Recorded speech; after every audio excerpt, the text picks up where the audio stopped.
on this meeting today because I'm hoping that I can give you a lot of information that's going to help you understand where our waste is going and the recycling sorting process and other things that go along with waste reduction and recycling.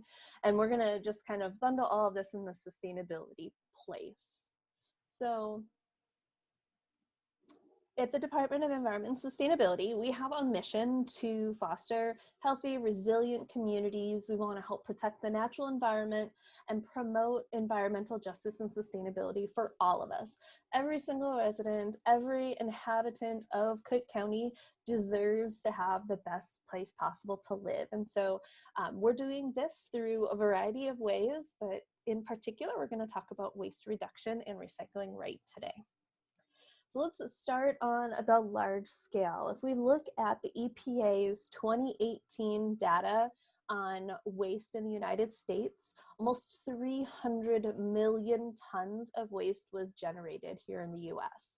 As you can see from this first chart, about just shy of a quarter of it, so 23.6% of it was recycled. Some of it was composted, some of it was burned for energy at really special landfills, but the majority of our waste, half of it, has gone to landfills. And if we look at that 146 million tons, that 50% of the waste generated, we look at what it is made of at the landfill, you can see that a good portion of it is actually recyclable. So we had almost 34 million tons of paper that went into the landfills in 2018. And paper is a super easily and often recycled material. So that's a lot of extra waste that's been going to our landfills that doesn't necessarily need to.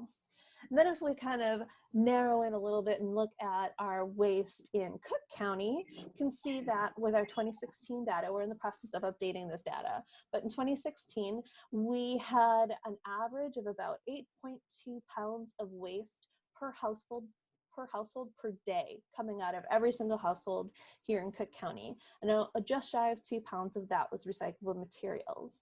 But if we look at, again, the composition of what ended up in the landfill from that 8.2 pounds of waste per day, about a quarter of that, again, was paper. So we're kind of on trend with the rest of the country that we are throwing a lot of valuable paper and other recyclable materials into our landfills. Let's see. Okay, so all this trash, when we put it in our trash cans, when we put it at the library's trash cans or the ones that are on the street, it all ends up at one place, and that's the landfill. So this is a picture of an actual landfill. I took this picture standing on the landfill in Richmond, Virginia. I used to work there, and so not at the landfill, but in Virginia doing recycling education. So I had the opportunity. This landfill kind of felt like a mountain. It was a massive landfill. And what you're seeing here is the lighter dirt is old trash that's been there for whatever length of time. And they're working on a particular cell. So they fill up a landfill in sections. And so this section, they are compacting it. That's why there's that big truck there. So they squish the trash down every day because they want to fit as much as they can. And then they cover it. This one covers it with dirt. Some use tarps or plastic because they really want to try to keep all that trash in so that they don't contribute to litter, but also we want to try to keep the visitors out. Like you can see there's some birds in the picture. They don't want those birds coming because there could be contaminants. There could be things that could be dangerous for them, like those infamous six-pack rings, plastic six-pack rings. And so they're trying to keep the visitors out and the trash in. And every single day they compact it, and it just keeps adding up.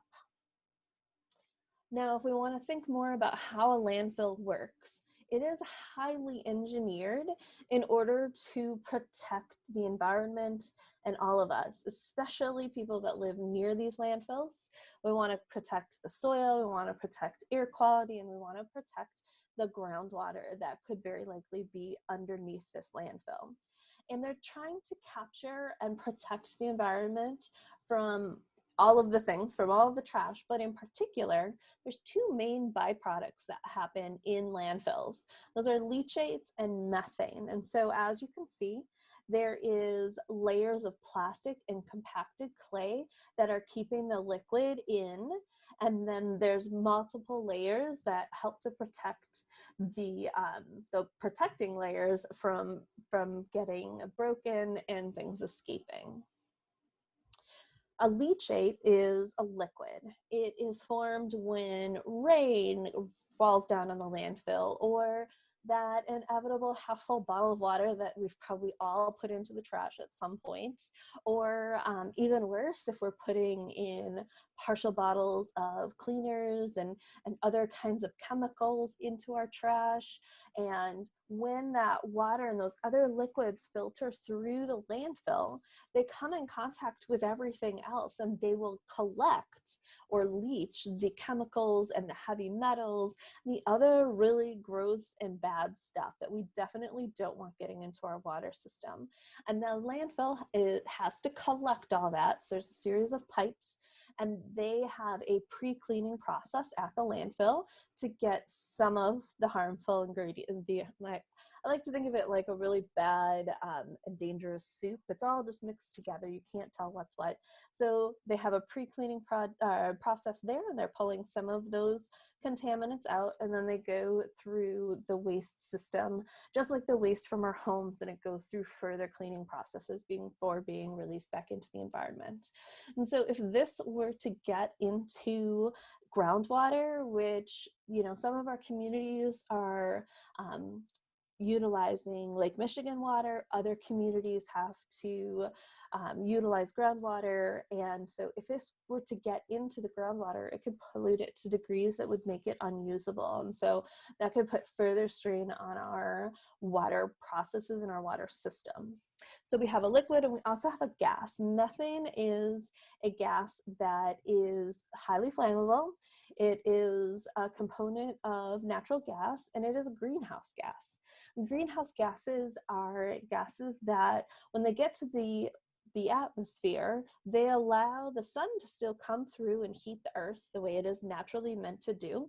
But then once that excess heat bounces off, and that would normally just escape back into the atmosphere or into space, the methane and other natural gases that are those greenhouse gases, they stop it. Just like keeping heat inside of a greenhouse, that doesn't allow that excess heat to leave, and then that can cause further complications to our climate change situation and can alter a lot of things on the planet. So these are both things that we really don't want going into our environments, because they can harm all of us. And landfills are obligated, they are regulated to capture and to deal with those. So unfortunately, a lot of times methane is dealt with by burning it off.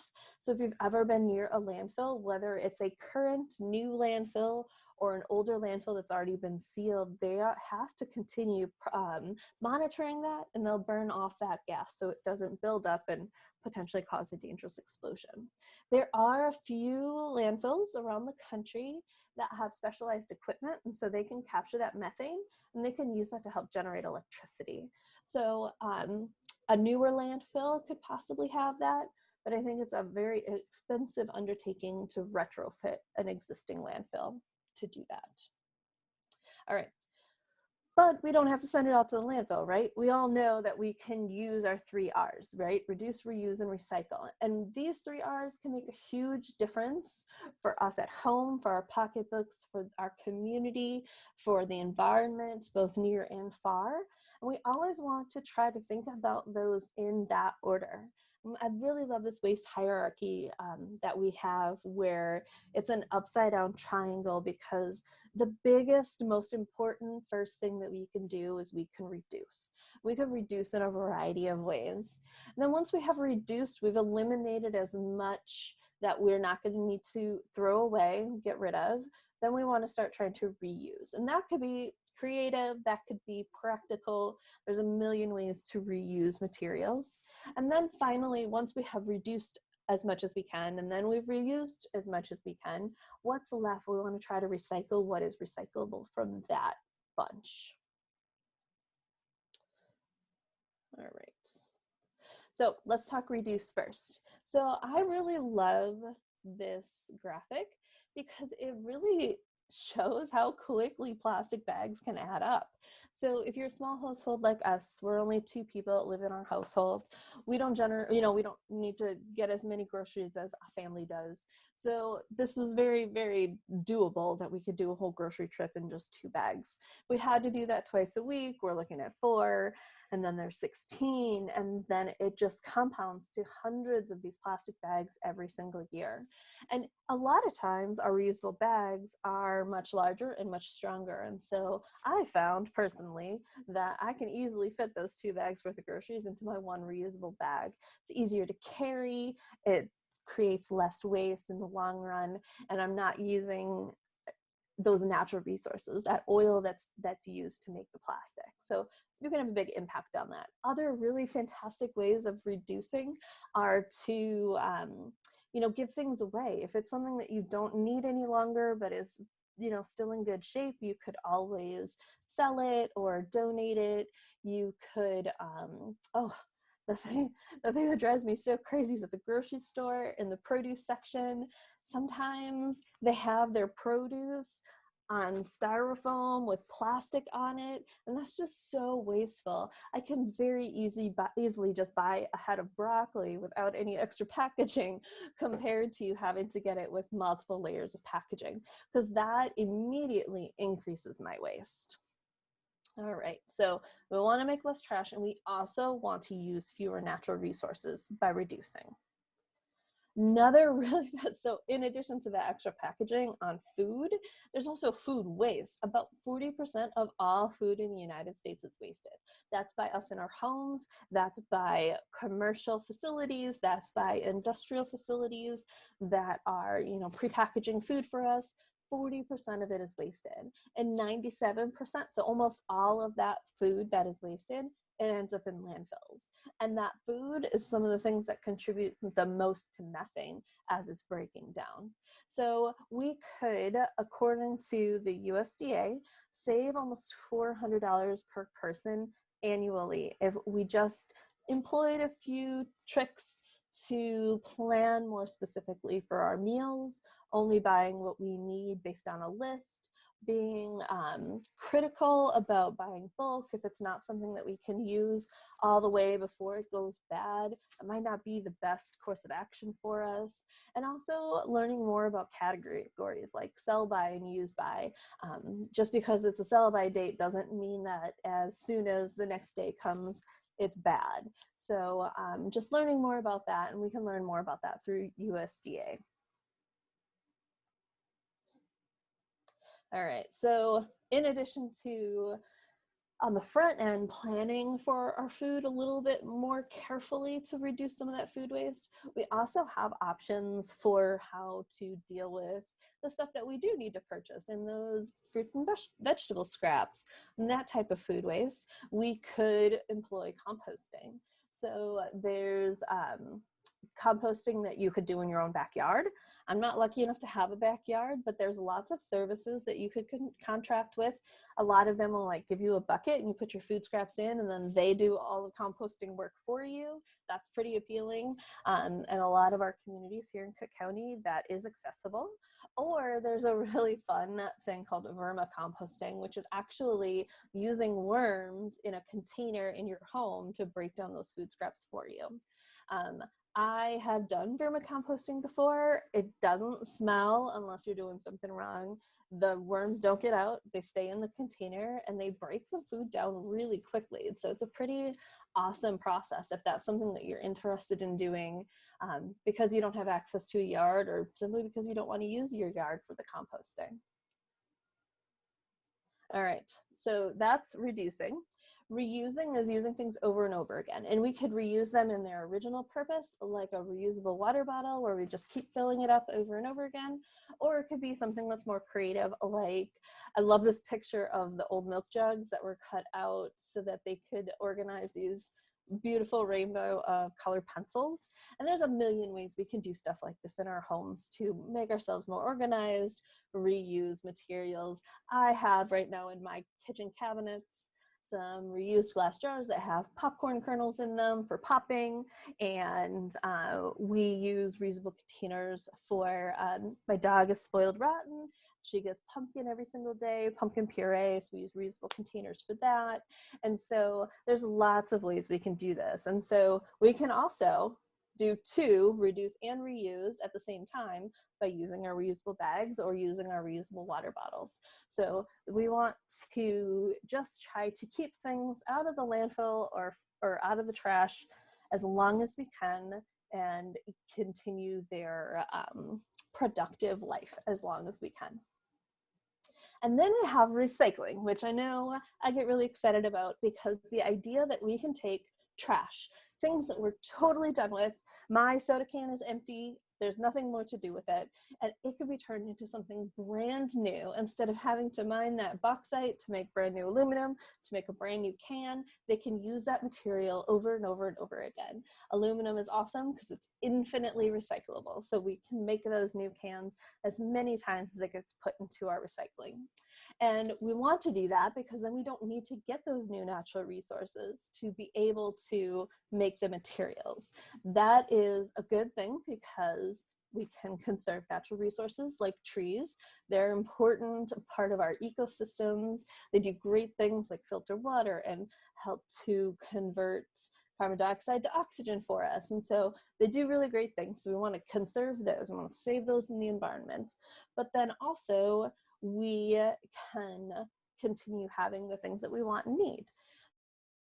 There's some basics of what we can recycle, and we're going to talk about those more in depth, about what we can recycle, what we shouldn't recycle, and some of the sorting process. So we can recycle our basic paper, plastic, metal, and glass. So our paper is one of the most universal things that we can recycle. We don't want to put tissues or paper towels or wax paper into our recycling or anything that's heavily contaminated, but pretty much all the other kinds of paper can go right in. We can put the newspaper, including the ads. We can put cardboard of a variety. We can put paperboard like a cereal box, all the way through to corrugated cardboard, which is something that I think a lot of us have more of over the last year with COVID. Getting more deliveries sent to our houses, we have a lot more cardboard. We just want to make sure that we're breaking those boxes down before we put them into our recycling bin. Other than that, there's, if it's not contaminated and it's not wax coated, we can recycle so many types of paper. And the bonus there is that our paper mills, especially in this country, are already utilizing those materials. We already have mechanisms and processes in place. So when those materials truly are sent to our recycling sorting facilities, they are really getting recycled. And it's an important part of the paper making process for our paper mills. Glass is going to be mostly anything that we would find like in our kitchen, mostly. Bottles and jars that are made out of glass. Once they're empty, we want to give them a rinse and we can put them into our recycling bin. Most of our municipalities take all colors of glass at this point. We just want to make sure that it's something that had something to eat or drink in it.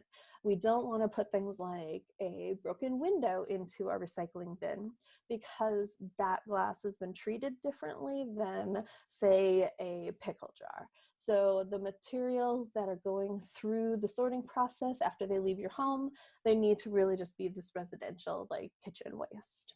Metal is only cans, so it's only steel or tin, like soup cans and aluminum cans.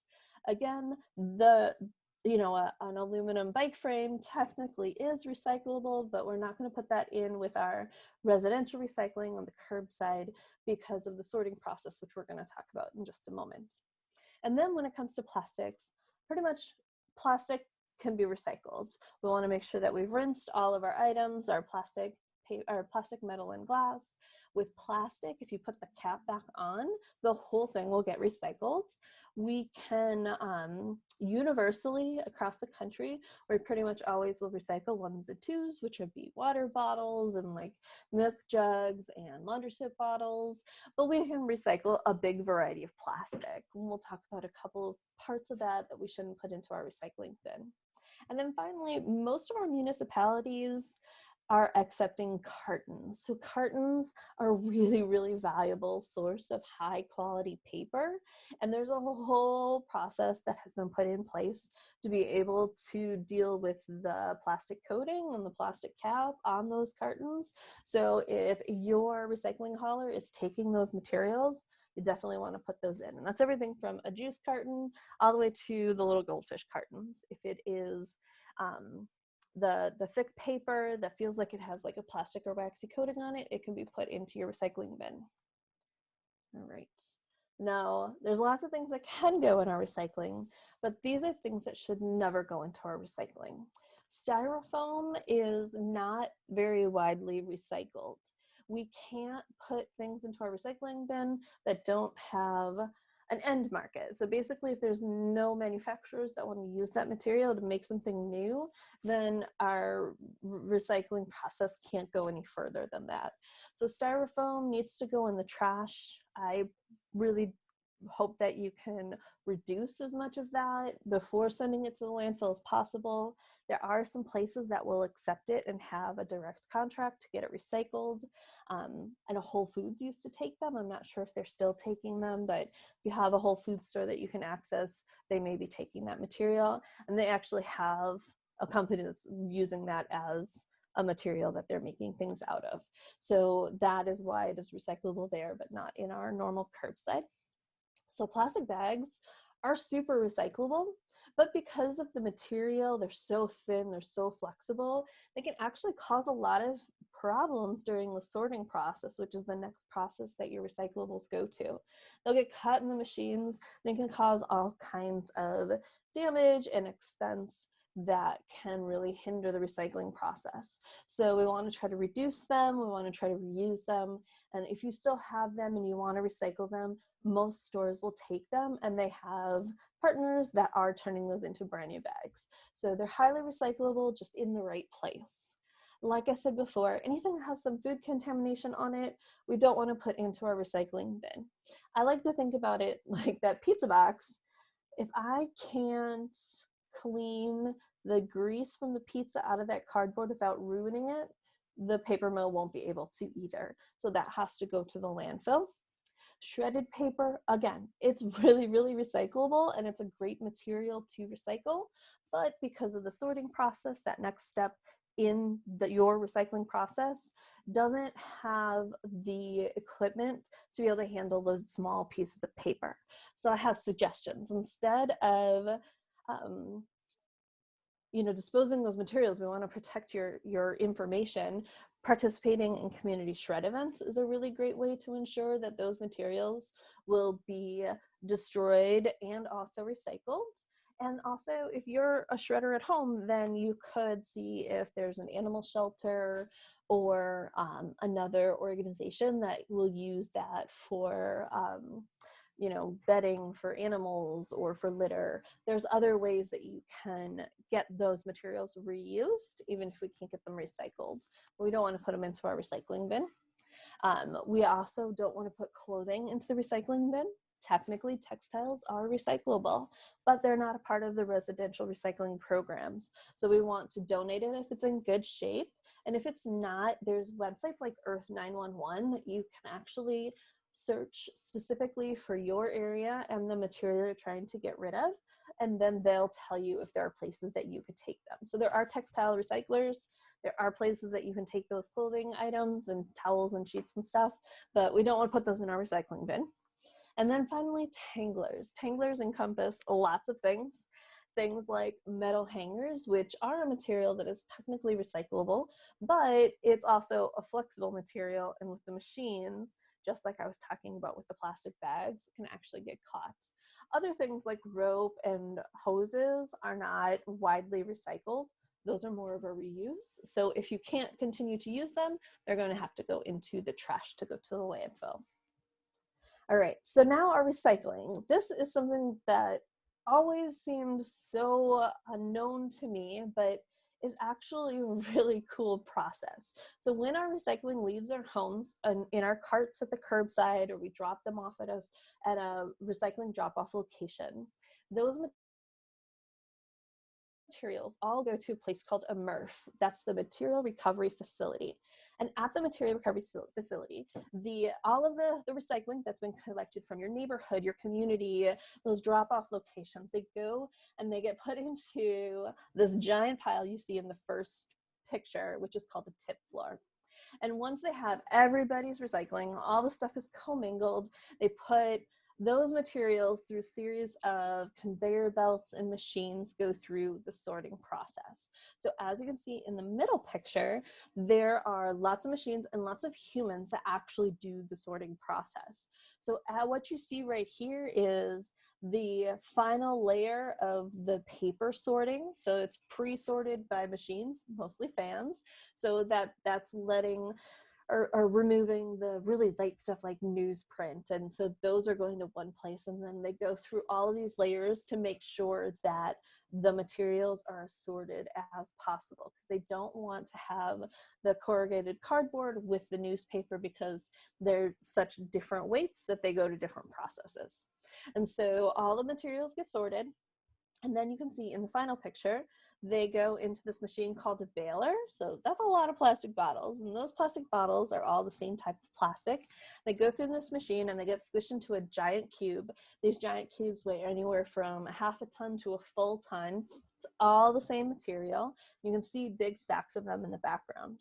Now, once they get put into those bales, they then get put onto trucks and taken to manufacturers that are going to make sure everything is sorted correctly, and then go through their recycling process. Sometimes it's chopping up the materials, there's cleaning processes, and then they will either be then made into something new with that manufacturer or go on to the next step in the process.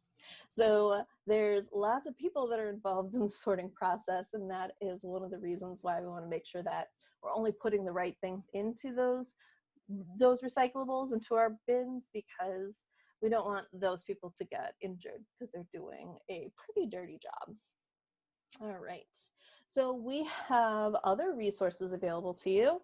There's general guidelines. These guidelines apply to the entire state, and this is the minimum. We can do the paper, plastic, metal, and glass, and we don't want those items that we talked about to go into our recycling carts. If you're interested and want to explore more topics on waste and recycling, we have a newer resource called the Green Guide Library that's on our cookcountyil.gov website. That is something that we continue adding to. It's got resources, it's got ideas, it's got explanations and information. So I definitely recommend that you check that out. I do want to make sure that we're still aware that gloves and masks that are very important to many of our daily lives for our safety, we don't want to put those into recycling. There are a few recycling special pickups or drop-offs where they're recycling those materials, but they shouldn't go into our general recycling. And yeah, if you have specific questions about items, you should be able to find specific contact information for your haulers. All right, and finally, let's take the pledge to conserve, cook.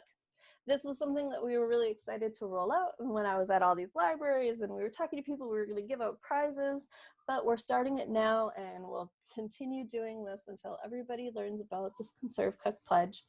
There are simple actions that can get you started, helping you to curb emissions and reduce your waste and save money with lower energy usage. And so it's everything from as simple as pledging to use a reusable water bottle and not buying single-use bottles anymore, all the way to I'll change my light bulbs as they burn out to LEDs because it's going to be better in the long run. And that can also be found on our website. And finally, here's my contact information. I have also provided some other resources, some other flyers about information having to do with waste and recycling and different kinds of waste that we'll find out if we can get all those out to you. And so that's the information I have, and I would love to hear any questions you might have.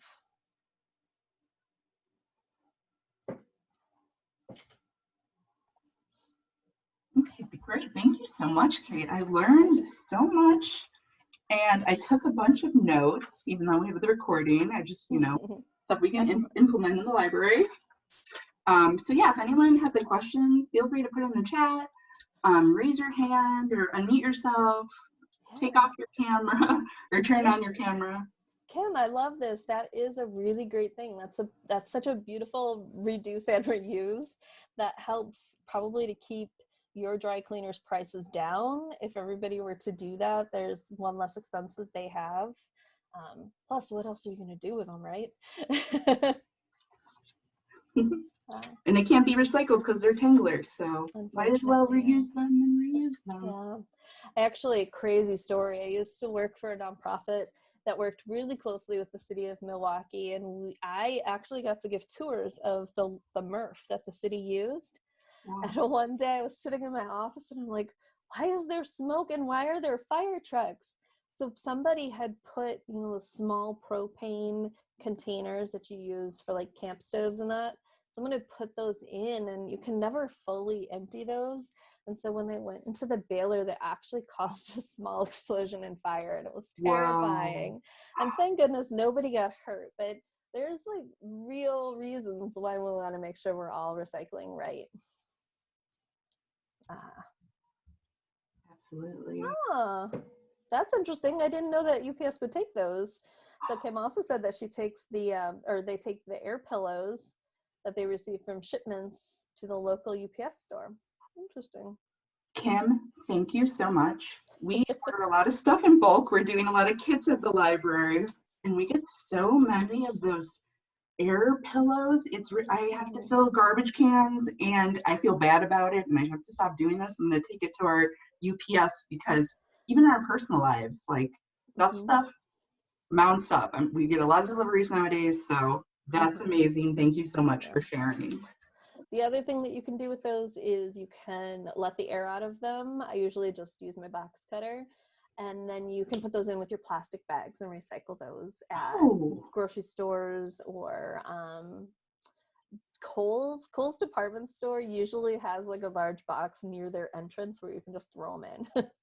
Oh, good advice. Making sure that they will take them. Sure. Before you do that. Thank you. Oh, Linda's trying to ask a question.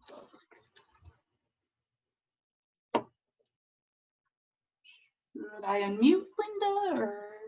Let's try that. Oh, there we go. Linda, you might be unmuted. Is it working? Yeah. Okay, I have a question. We have paint, oil, and then electrical ballast from fluorescent lights to recycle. I've talked with the city. I've talked with the company that does our garbage, and there's no place to take it. So there's 3 locations that are accessible to all Illinois residents. There's one in the city of Chicago, there's one in Naperville, and there's one in Rockford. So I will quickly try to pull up that information and put that in the chat for you. Otherwise, you can go to our Green Guide library and you can find those locations with phone numbers and websites. I'm surprised that the city doesn't have, because they used to have them every year. You would go someplace and you could have a drop off. I haven't seen one. Actually, there was one behind the library in Palos Hills one year. Right. And so haven't seen one. Yeah, unfortunately, COVID has taken a big toll on having those. A lot of communities do those 1 to 3 times a year. And so sadly, a lot of those had to get canceled due to everything being so shut down. We have noticed that they're starting to pick up a little bit. So checking out your municipality's website, or trying to find one of those, deciding if one of those, Naperville or Chicago would work for you for dropping off.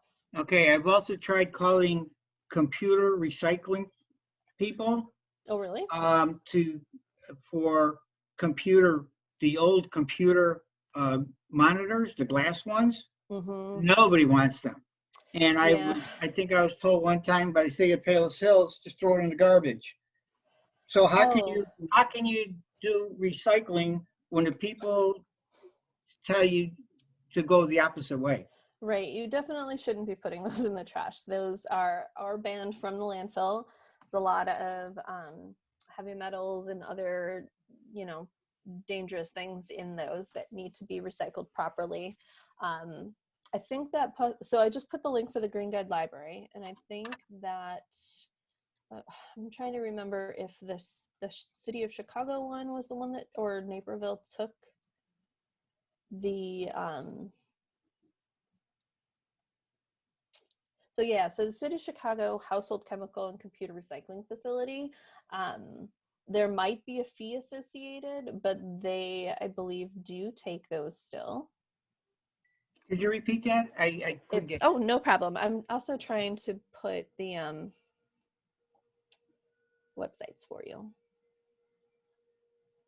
Okay, so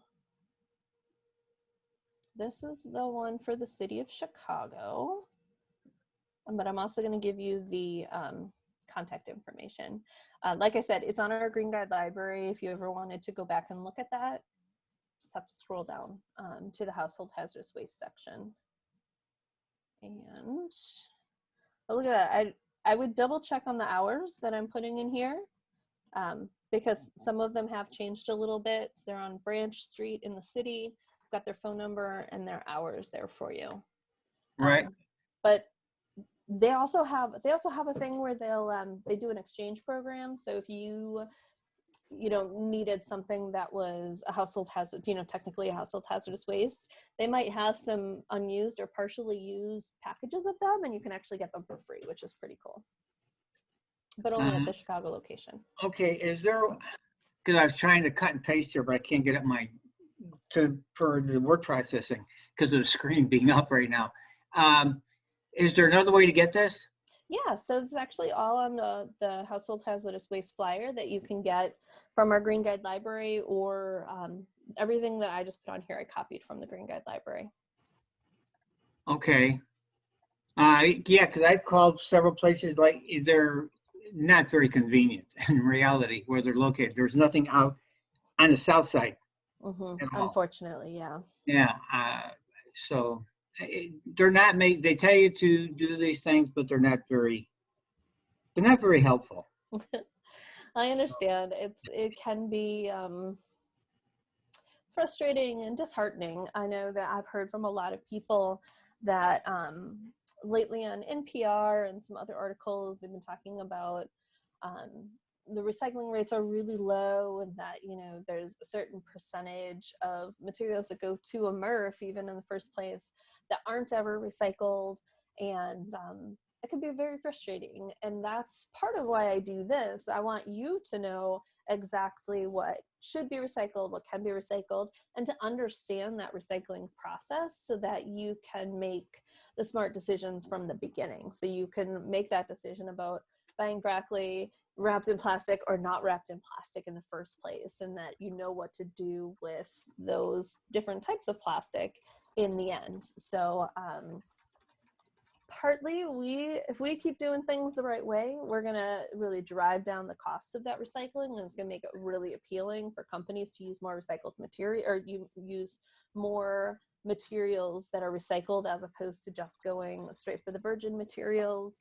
And we can, just really start demanding that companies are doing the things that hold with our ideals about how we want to protect our environment.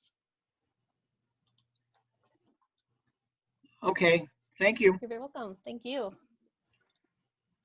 And I will look into maybe the library providing that service. Like once a year we do, we used to do electronic recycling. It's hard to get someone out now.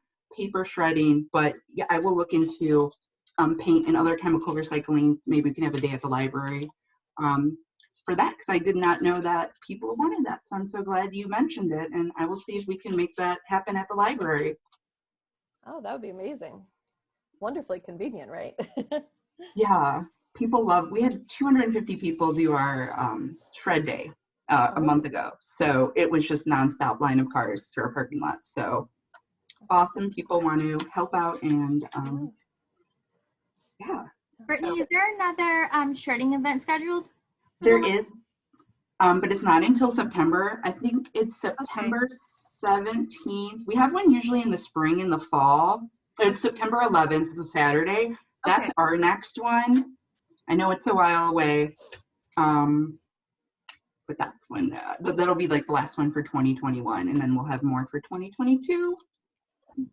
And Kate, I had a question. Where can one find like stickers of the recycling guidelines?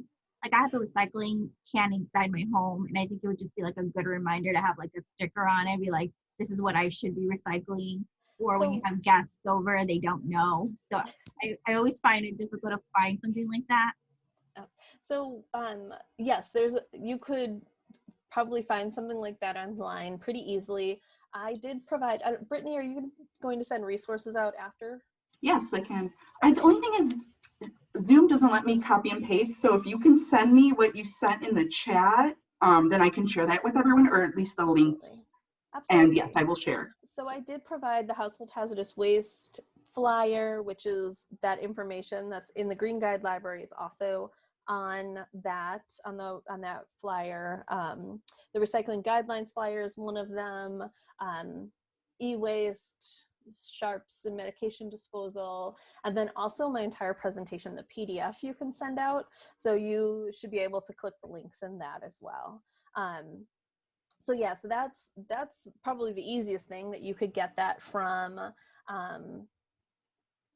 our website, from the state's website, state EPA, IEPA, or even the University of Illinois Extension might have that type of stuff.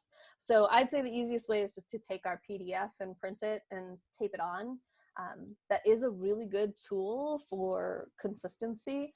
I know that there's a lot of places that might work for you, Brittany, that you're trying to get it more robust. If everybody knows and you're all putting the same things in, then it makes it easier. So that's probably your easiest route, is to just use that flyer. Okay, and as far as batteries, I always find that difficult to find out, should they be recycled, like AA's, AAA's? And I think I did some research before, and I think you're just supposed to toss them in the regular trash. Is that correct? When you're dealing with the alkaline batteries, that's your regular AA and AAA's, you have to change them in your remote control or whatever. A couple of those, definitely put those in the trash. If you have a ton, I would recommend trying to find another way to dispose of those. For other ones, like rechargeable or lithium ion, or bigger batteries like car batteries, those types of batteries, they should be recycled. A lot of places like Best Buy and Lowe's and Home Depot and Batteries Plus, they have free drop off. A lot of times you can find that like in their vestibule. You can just put your batteries in there, and I recommend doing that. Yeah, I think I looked into that, but it was mainly for rechargeable battery. I don't think it was mainly for like the regular alkaline battery. Yeah, if it's a regular alkalines and it's a couple, just throw those in the trash. Okay. Does the library have, Brittany, like a container to drop them off? But that's something I actually want to start. I want to have a collection for batteries and paper bags, and then the library, you can just bring your items to the library and we will safely recycle them. So that is something that's in the works. We have a new sustainability committee at the library, so we have we hope to do projects like that. So keep an eye out for that. Something we're passionate about and want to provide. Alice asked me a great question about shredded paper. It can absolutely be composted, and this is a great thing to do with your shredded paper. I need to add that to my mental list when I'm talking about composting. So yes, thank you for that. That's perfect. Also, I do not think that there are mandatory recycling and sustainability education for K-12 schools. I know that that is something that had a bit of a like upswing at one point, but I think that it's unfortunately also kind of gone the way of so many art programs and music programs in so many of our school districts. So a lot of times it is depending on teachers that are super passionate about it, incorporating it into different kinds of lessons. So that's kind of a bummer, because there are a lot of resources available, and it is a really important thing for kids to learn about. And honestly, I think that they drive a lot of parents to actually do recycling right and those types of things. But unfortunately, at this point, it is not required. Also, Doug, can you tell us a little bit more about this at your door service provided by Waste Management? Your door is a service provided by Waste Management for residents of Hickory Hills. And I don't know about the other suburbs. All you have to do is call Waste Management if you live in Hickory Hills and tell them what you want picked up. And they pick up practically everything. They'll take batteries, hazardous waste like gasoline or used oil or old computers, whatever. They take, there aren't many things I know of that they won't take. That's for that. I don't know about anything but Hickory Hills. I am a resident of Hickory Hills, so I know it's a wonderful service. Absolutely, that is. That's good to know. Yeah. So all you have to do is call them and put everything in a box. Actually, they'll send you a container to put things in. Oh, wow. That's a really good service. It's great. Yeah. Cool. Okay, so if we want to see if any questions come up, I just wanted to let you know that the library does have a paper recycler on the 103rd side of the building. So that fills up often. So we're always calling to get it emptied. So I'm glad people are using it. If you don't know about it, please use this resource at the library. And we also have a Better World Books bin for old books. They accept any books and old encyclopedias with outdated information. They will take it. It's currently full right now. I just saw it was full, but it gets emptied all the time. And if you have books that you don't need or want or want to donate, give it to them. They will take it, and they take anything. So that's those are both at the library, and they're right next to each other on that 103rd side of the building. I say take advantage of those. And yeah. Better World Books is awesome. I'm so glad you're doing that. They even take old textbooks and they'll ship them abroad to, you know, like people that have fewer resources that just need something. I really love them. That's awesome. They're great. We've once we got their bin, it's been full ever since. So it's great that it's going to a good cause. It's not just, you know, people making money off old books. They're actually donating. So it's a great company and cause. Now I have a question actually, if we don't have any more. So Kate, go into a party, want to get a 6-pack of lemonade. Is aluminum better or glass? I have always this thing in my head, like, should I get glass or should I get what's better for the environment? So if I have the choice of buying my lemonade, what do you think is best? My personal recommendation is aluminum. It's Aluminum. infinitely recyclable. It's hugely recyclable and recycled, like particularly beer companies are driving that, but they scoop up as much recycled material as they possibly can. Glass is also infinitely recyclable, but it's harder to recycle and there's not as many manufacturers that are using that feedstock. So I would say go with the aluminum. Pretty much everybody knows to throw those in the recycling. They're quick and easy to recycle. So I would say that. Awesome, thanks. I like that you can crush them and it doesn't take up as much space. So okay, good. I just wanted they're to. lighter on the front end and on the back end. Awesome, thank you. All right, so it doesn't look like we have any more questions. I just want to thank everyone for coming out tonight. Thanks to Kate for being here with us and teaching us, and thanks to all of you for sharing. I took down a lot of notes, and I'm going to try and implement these things at the library, things that you raised questions about, and we just want to help out. So thank you for coming. It means a lot, and I hope you have a wonderful evening. Yeah, thank you, everyone. Thanks for your really great questions and suggestions, and I'm really proud of you. You're all doing such great sustainable stuff. Thanks. Thank you, Kate. Thank you. Thank you, Kate. Oh, thank you. Oh, and a solar watch is a great idea. From the chat. Nice, Carolyn. All right, thanks, everybody. Thanks. Right, everybody. this is being recorded, so I will send the link out tomorrow. If you want to catch something, maybe, or rewatch or share with people, please do. And yeah, thanks everyone. Have a Thanks. wonderful night. You too. Good night.